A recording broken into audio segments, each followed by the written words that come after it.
Paul, in his letter to the Galatians, said, I see that you observe days and months and seasons and years. I am afraid I have labored over you in vain. Now here we are, this crowded week of observing these different days. And this is the season. And actually it's the year. What did Paul give to the world? What he gave to the world is this, that the Spirit of God and the human imagination are one. He said, we did not receive the spirit of the world, but the Spirit which is from God, that we may understand the gifts bestowed upon us by God. Here is the one that became the many, that the many may become the one. For one must be all, and comprehend within itself all things, both small and great.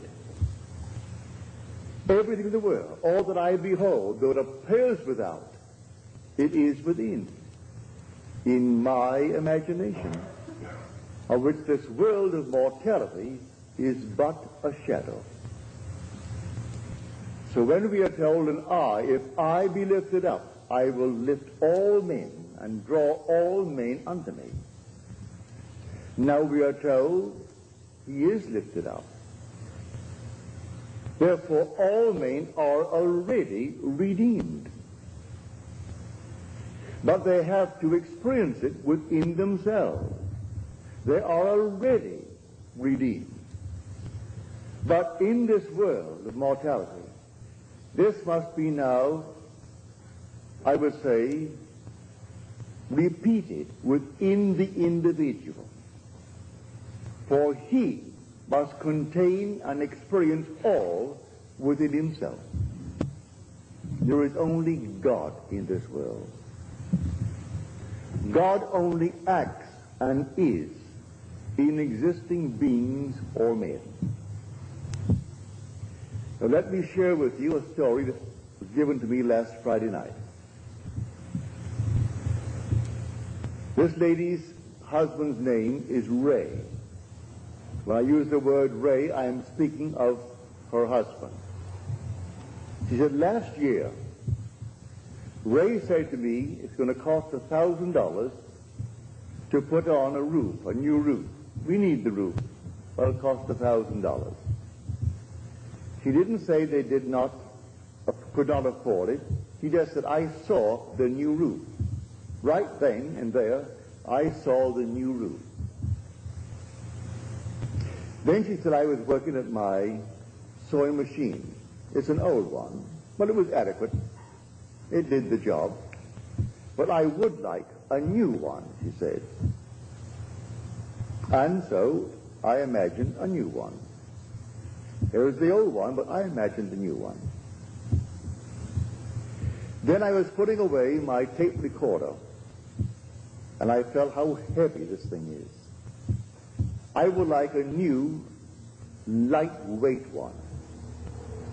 I put the old one away, the heavy one, but I thought I would like a new one that is light of weight.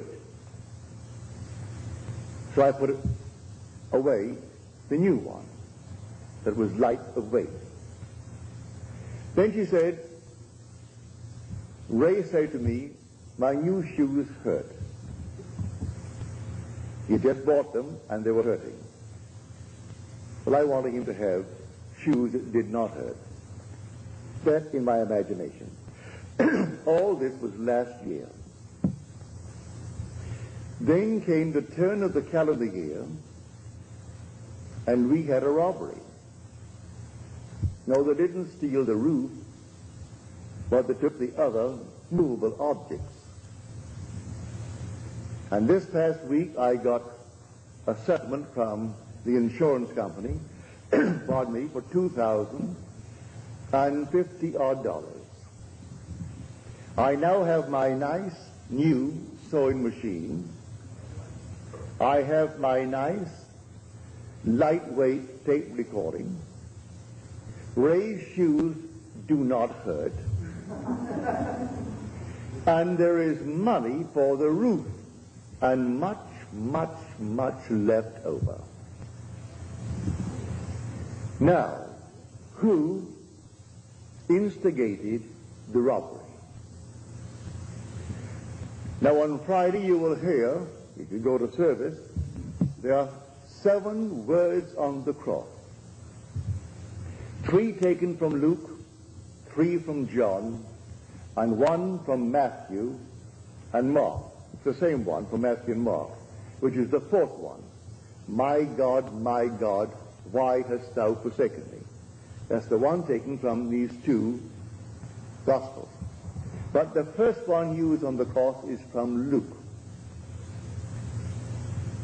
Father, forgive them, for they know not what they do. Everything is moving under compulsion. No one sees the invisible causation.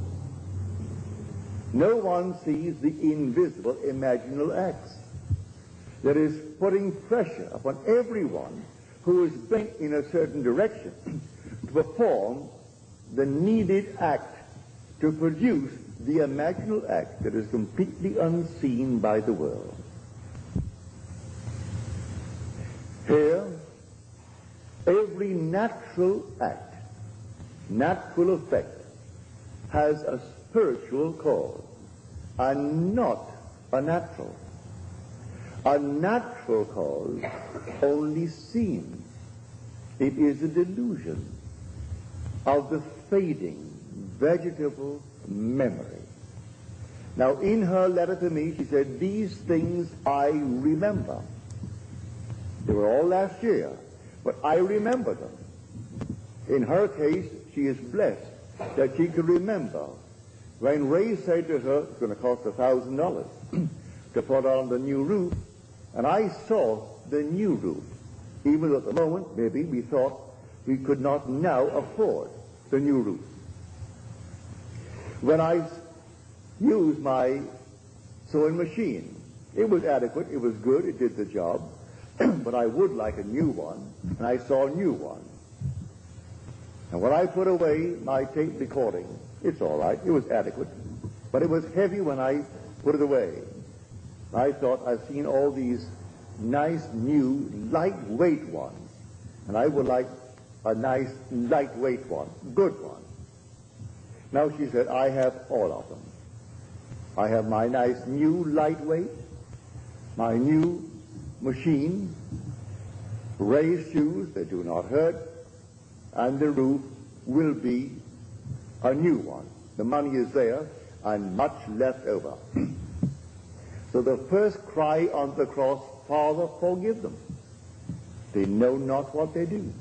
They're all asleep, moving under compulsion. And men and women, unwittingly, most of them, some wittingly, are setting the whole thing in motion. And they're simply moved. So someone given to the feeling of getting something for nothing, so he takes the tape recorder. If he sells it for anything, that's profit. It costs him nothing. No matter what it cost her, whatever he could get for it, that was sheer profit.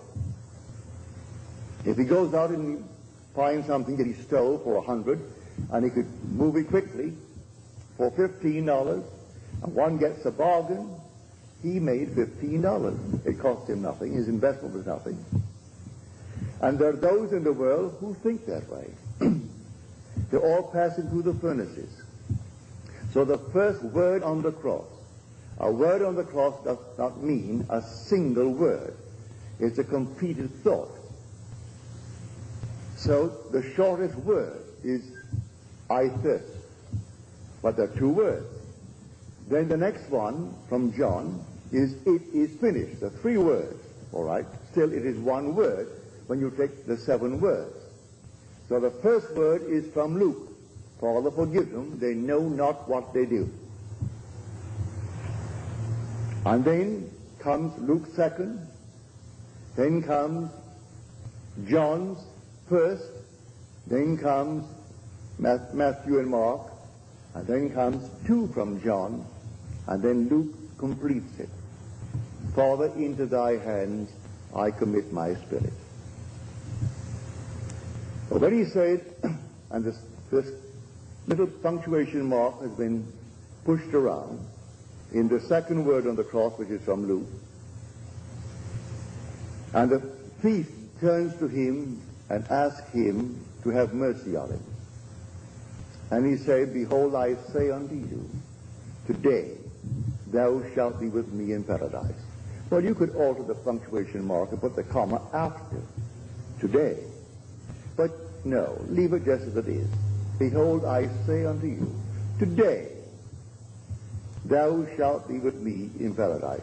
This is now resurrection. And when I am lifted up, I will draw all men unto me. For all things are in my own wonderful human imagination. And I am all imagination. So when I am lifted up, I draw all. At the very moment, I draw them all with me. But they individually must have the experience that I have had. But they are already redeemed because I took them up with me. Because all things exist in the human imagination. And anyone who is resurrected, well, he can't be resurrected and leave behind him any part of himself. So the whole vast world is raised up with him. I am telling you from experience, the heavenly chorus sing when this thing took place. They sing the fall, actual fall into division, and the resurrection into unity. They sing it out. And then the regeneration through resurrection from the dead. They actually sing it out. And the words, it is finished, I heard it, but I didn't sing it. The heavenly chorus sang it. When I walked by and everyone was made perfect as I was perfect. And then at the very end, the chorus sang out, it is finished. That was the sixth word on the cross. And the last one is when this garment comes off. And that is the 31st Psalm, the 5th verse. Into thy hands I commit my spirit. Complete the verse. Thou hast redeemed me, O Lord, faithful God. That was the promise at the beginning. I would fall into division and become fragmented, dwelling in awe that not a thing in this world could be apart from me. Because how could I be apart from something that I'm going to influence? Because all things by a law divine in one another's being mingled. If I'm not penetrating you now, I couldn't see you. You couldn't hear me if I did not penetrate you and you penetrate me. So all things by a law divine in one another's being mingled. So when I am lifted up, I take with me my entire universe, my whole vast world, knowing that every one that is now shadowed in that world will have a repetition of the same experiences.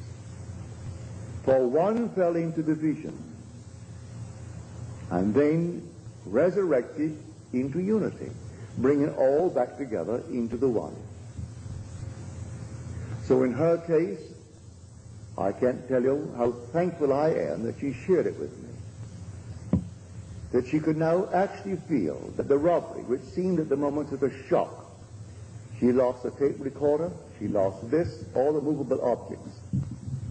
And then came the settlement from the insurance company for $2,050, which replaced these with the new ones, all the light ones, and enough to put on the roof.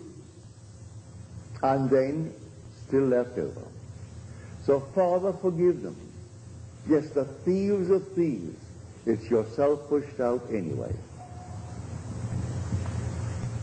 Here someone is tonight accused for stealing maybe what? A little cup or a saucer. And yet the bank where I bank, United California Bank, they're still looking for the internal thieves who stole $50 million last year from their subsidiary in Basel, in Switzerland. $50 million. And they know it all is on the inside. It can only be on the inside by trusted employees. They think they can bring it down to six trusted employees. They can't quite put their fingers on it because in Switzerland there are all these strange hidden accounts. But they are missing $50 million. So someone goes into the bank and holds it up and gets $1,000, and we balloon the whole thing. The other thing is hush-hush. Here is a bank in Illinois a few months ago, close to $7 million, and they still can't quite put their finger on how it happened on the inside. No one came in and robbed them. And we speak of the little shoplifting on the outside. And the poor little girl goes off to jail, or the little boy goes off to jail. I'm not condoning it. If you could stop the investment from the inside, your dividends would jump from its present little 3% or 4% to 20%. If you could only stop it from the inside. All things happen, really, in the true sense of the word, from the inside. So that every so-called act in the outer world that seems so, well, a cause in itself. May I tell you, every natural effect has a spiritual, imaginal cause, and not a natural. A natural cause only seems, it's a delusion of what? The fading memory. Man can't quite remember. Pardon me. Luckily, she remembered when Ray said we could use and need a new roof. But it will cost $1,000, and so that's put into the future. She remembered when he complained the new shoes were hurting. In her mind's eye, she revised it instantly, at that moment. The roof and the shoes. When she worked on her machine, she revised it. It was adequate, but she said, I have a new machine, sewing machine. And putting the heavy tape recorder away, she wanted a new one that was light of weight, and she revised it, and she got, in her mind's eye, a lightweight new tape recorder. Then she goes home one day to find the house had been robbed. She had carried insurance, so she brought in the insurance, and here they paid her the $2,000, which replaced all these things in a new way. So I tell you, this story is the greatest story ever told. There's no story like it. But Christianity needs forever and forever to be saved from secular history. It is not secular history. It's the history of your own wonderful human imagination. God and your own imagination are one. They're one. You are an immortal being. You cannot die. Because you're all imagination. And when you actually know it from experience, then you can wipe your tears. Nothing can pass away. You may not see them with a mortal eye, touch them with a mortal hand, but they are in a world just as real as this. Just as real. Continuing the journey until they reach that moment in time when they are resurrected. And then the scattered body begins to be collected, and they're gathered together into one. So one must be all, and comprehend within himself all things, both great and small. And you are that one that actually fell. And then, in falling, you became fragmented. You became divided into the unnumbered parts, and each seems to be independent of you as you look out on it. You're only looking out on yourself pushed out. And your whole vast world must make real your unknowing imaginal X, or your knowing imaginal X. I ask you to trust this teaching. Believe in your imaginal X. You may not see it tonight or tomorrow, but believe in it. Actually assume the most glorious thing in the world for yourself or any aspect of yourself. Trust it. And that imaginal act, if it takes 1,000 or 10,000 or 100,000 of your projected selves, will use them to make that thing become real in your world. As she said in her letter to me, you may call it imagination, or some may call it thought. But this I do know, having remembered what I did last year, I can say it does produce reality. As I've told you time and time again, imagining creates reality. That all the objective facts of the world are produced through imagination. There isn't a thing that you can name in this world that wasn't first imagined. But you can veto it the minute you imagine it. You can say, as she could have said, we can't afford it, and stop it. She didn't say we can't afford the $1,000 for the roof. She saw the roof, and it was new.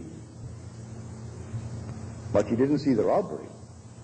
That's the means. Now, let me turn you now to the 55th chapter of Isaiah. My ways are higher than your ways, and my thoughts than yours.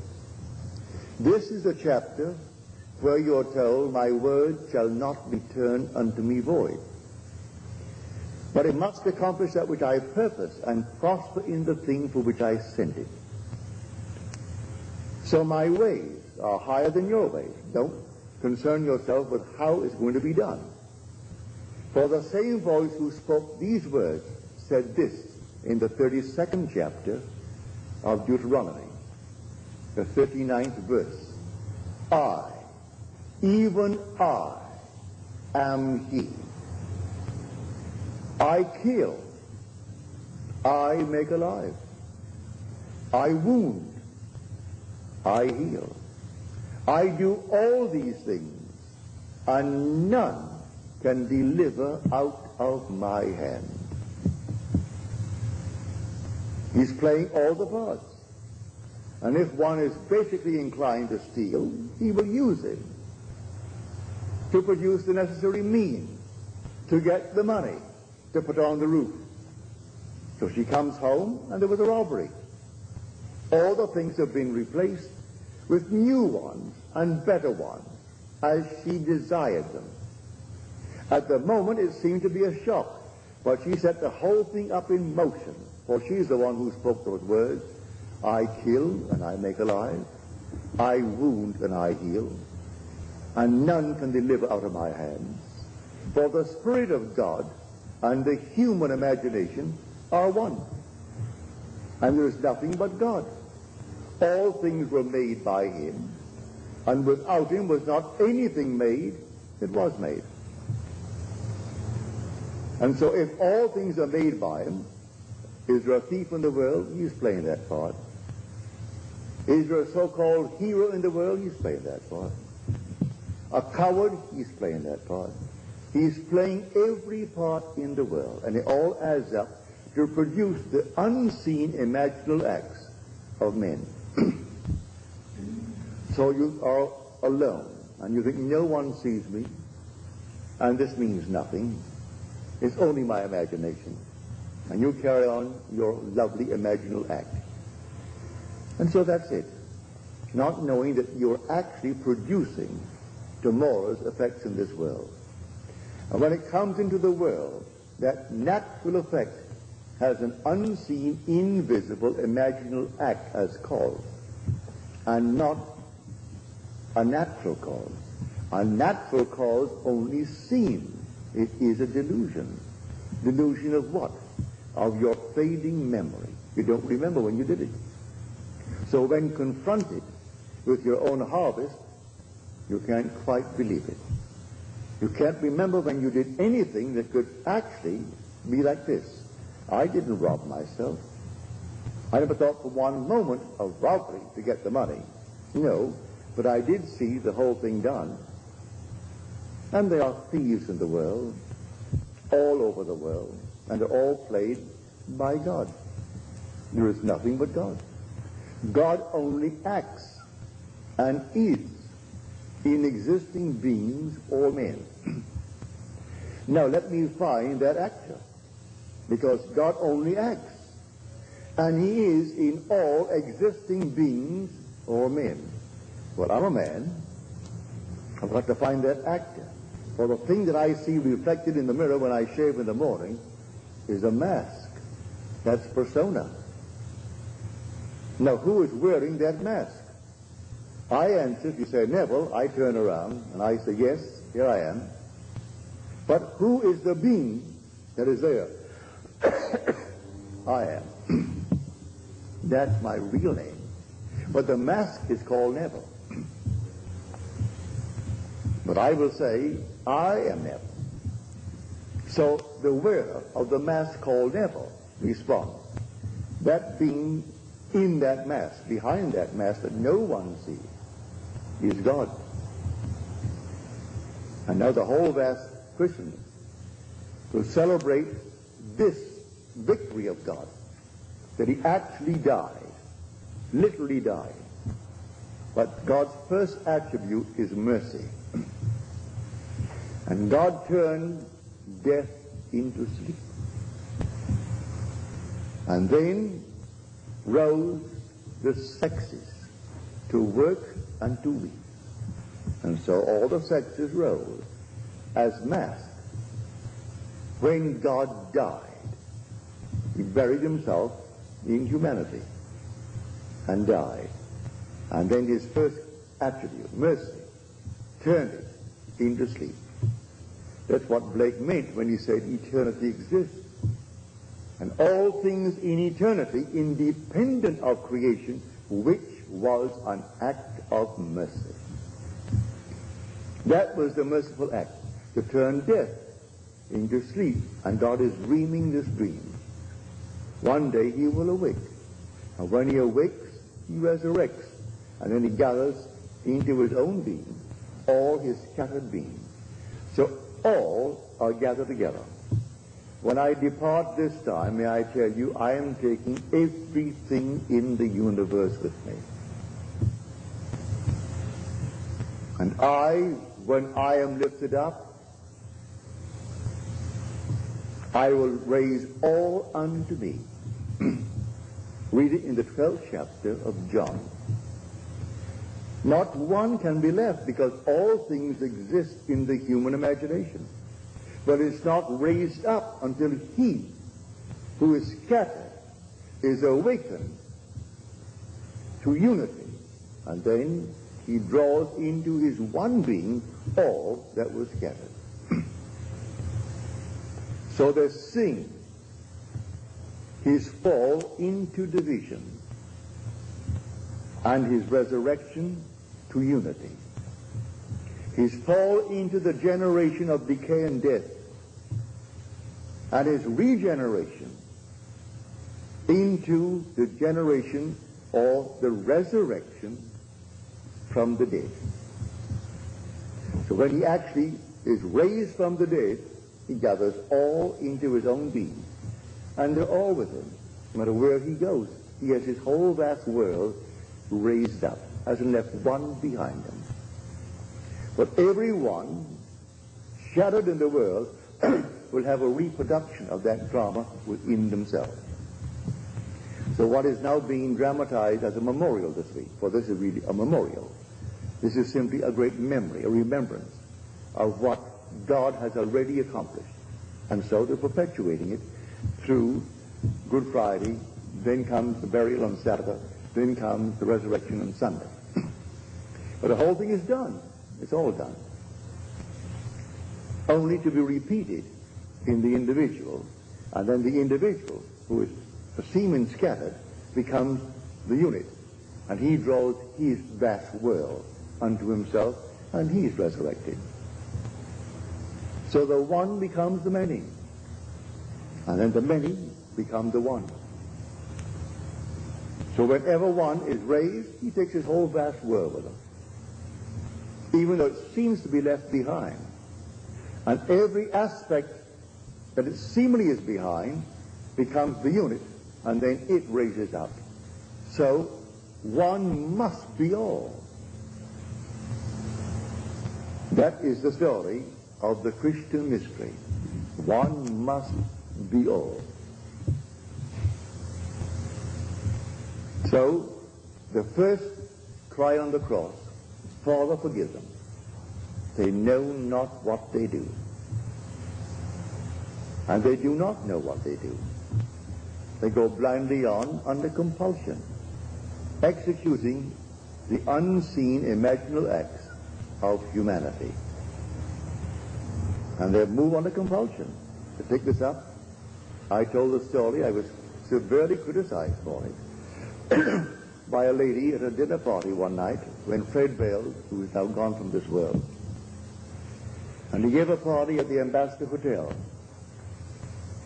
And I had told this story about 2 weeks before, and one of his great, I would say, contributors, who would come and always write huge big check at the end of a year or end of a month to keep that going.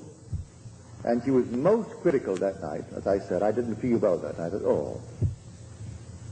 And she said, you know, I can't quite understand how you could take the platform, an audience of 2,600, 1,000 who could not get in, they're all overflowing, at the Fox Wilshire, and tell what you told concerning your wife.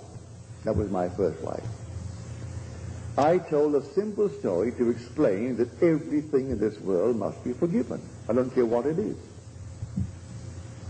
When I met the girl who now bears my name, who is the mother of my daughter, the very first moment I met her, I knew she is going to be my wife. She didn't know it, but I knew it. I said to myself, she doesn't know it, but she is going to be my wife. We sailed for Barbados 6 months later, and she met my mother, met my family, met them all. They all loved her. That was back in 1936. In New York City, because of some archaic law, it's now passed, you couldn't get a divorce unless she was insane for 7 years, or adultery, and that's all. The Orthodox Christian churches have sewed the whole thing up so that it made life miserable and made everything simply, well, a burden to all. But when I met her, I had just such an entangled background. And here is New York City, the most archaic city in the world concerning its laws. I went to bed and slept as though I were happily married to the girl who now bears my name. I did not have any physical emotion with her. Just she was sleeping there and I am here, and it's blissful. I did that for 1 solid week. Then comes a telephone call from the court one morning, telling me that I must come down to this federal court on Tuesday morning. Well, I was groggy. It was early in the morning, and in those days I didn't rise as early as I do now. And so I just said, all right, and I hung up. After I hung up, I wondered, what on earth is all this nonsense? What have I done? I must be in court. I haven't received the summons. Not a thing. I must be in court. Well, on Tuesday morning that I'm supposed to be there, I made no effort to go there. And about 9:30, the phone rang. It's the court. And they say to me, you're supposed to be here in court this morning. You meet at 10. And I said, what on earth am I supposed to be in court for? They said, well, it happens that your wife is arrested. And we thought maybe you could throw some light on the reason for her arrest. That's why we're asking you to come down. Well, I wasn't shaved. I simply threw myself into the clothes, and off I went to a taxi down to the court. And I got there just as they were bringing her in. Man whispered into the three judges, one judge's ear, that I was in the audience. The judge asked me to take you don't have to swear, but will you please take the stand and throw some light on the behavior of your wife? She tells me you've been separated now for almost 14 years. I said, yes. Is it a religious reason why you've been separated? I said, no, none whatsoever. We knew we were wrong the very first day we got married. We knew it was completely a failure, right away. Then he read the case. She was picked up for shoplifting. They went to her home and found other things in her home. I said, what do you say for this? I said, as far as I'm concerned, I don't think that really she is a shoplifter. As far as I'm concerned, she just moved under compulsion, taking into consideration her age. She's 8 years my senior, and she's passing through a certain emotional state. And do be lenient. We have a son, and he lives with me. And I don't want anything to happen to his mother that would cast any shadow on his life. He is a wonderful boy. He is in my charge by law. He is in my home, lives with me, and I don't want anything to happen to her that in any way would reflect upon my son. The judge said, in all my years on the bench, I have heard no plea by one for another who has every reason in this world to get her committed, because that in any other state would be enough for what he wanted to divorce. And yet he pleads for her. He sentenced her to 6 months, and then on my plea he suspended it. She met me on the outside and said, Neville, that was a very decent thing to do. Give me my papers. She knew I was looking for them. And my dancing partner told her I was looking for her to serve the papers and therefore to be scarce and move out of New York City. So she did. But she had to commit the act, and they had to call me and ask me to throw light upon that.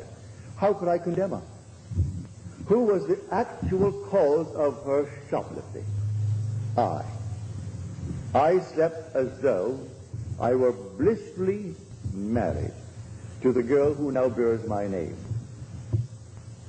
And I had to get the evidence. I had to get some reason to bring the action.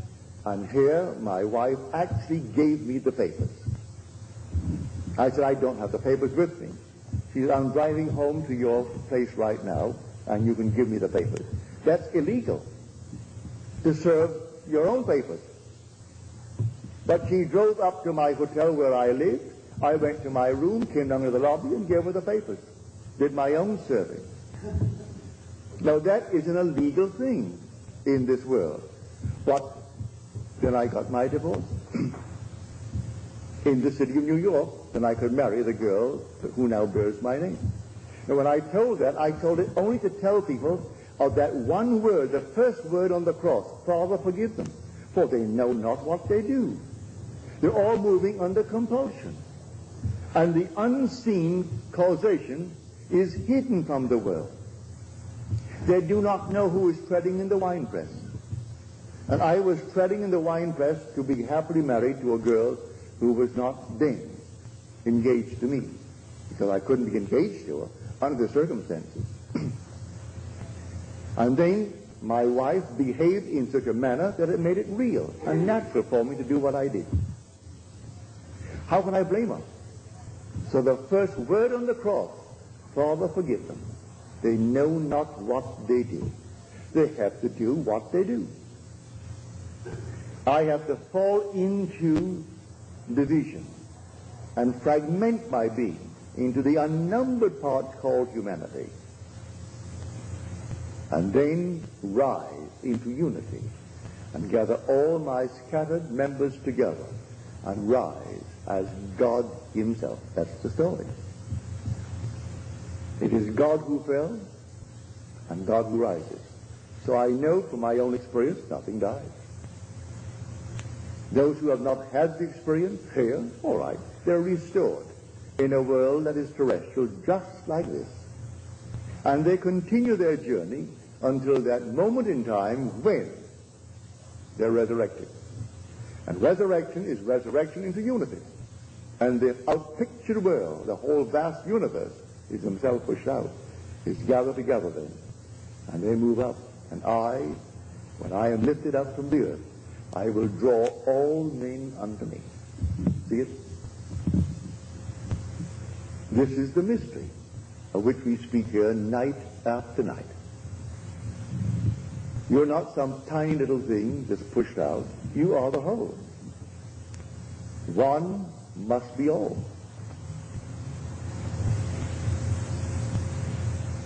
And the day will come, you will find that you really are the all.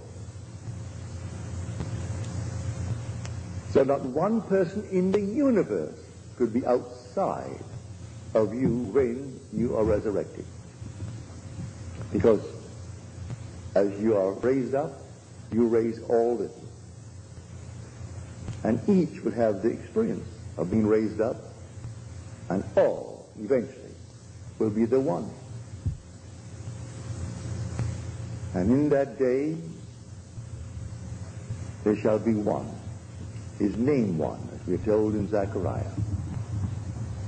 But Blake tells it so beautifully in his dream of 9 nights, called Valor, or the 4 Zoes. And then he tells a story of the falling into division. And when they're all gathered together, this one man they call Jesus. And they in him and he in them live in perfect harmony in Eden, the land of life. For you are the Lord Jesus Christ, whose resurrection they're going to celebrate this coming Sunday. Who tell that to the priest, the Sabbath. Tell that to any minister. Because there are some deceit. They do not know who the Lord Jesus Christ is. I tell you, the Lord Jesus Christ is buried in you. And he is your own wonderful human imagination. That's the Lord Jesus Christ. And when he is raised in you, you will raise all in this universe with you. That is the story. So I want to thank my friend for sharing with me her experience and being big enough to remember. If man could only remember the imaginal acts. She remembered when the roof needed repairs or a new one, and the cost was excessively high for them at the moment. She remembered her husband complaining about the pain the new shoes caused, the weight of the tape recorder, and then working on the machine, the sewing machine, and it was adequate, it was good, but she would like a new one. And then came out of the nowhere a robbery, and took all these movable objects. And then came the insurance that sent the check for $2,000 odd, that replaced all the movable objects and enough for the roof and much, much over. So she can actually say, forgive them, Father, those who took it. Did they not do her a favor? And yet they are thieves in their own eyes, and thieves in the eyes of society, and they are. But you know who played the part? God. And you know who actually made them do what they did? The lady who wrote me the letter. Now she knows the words in that 32nd chapter of Deuteronomy. I, even I, am he, and there is no God beside me. I kill, and I make alive. I wound, and I heal. And there is none that can deliver out of my hand. No matter what happens, if we only had the memory, we could trace it to a forgotten imaginal act on our part.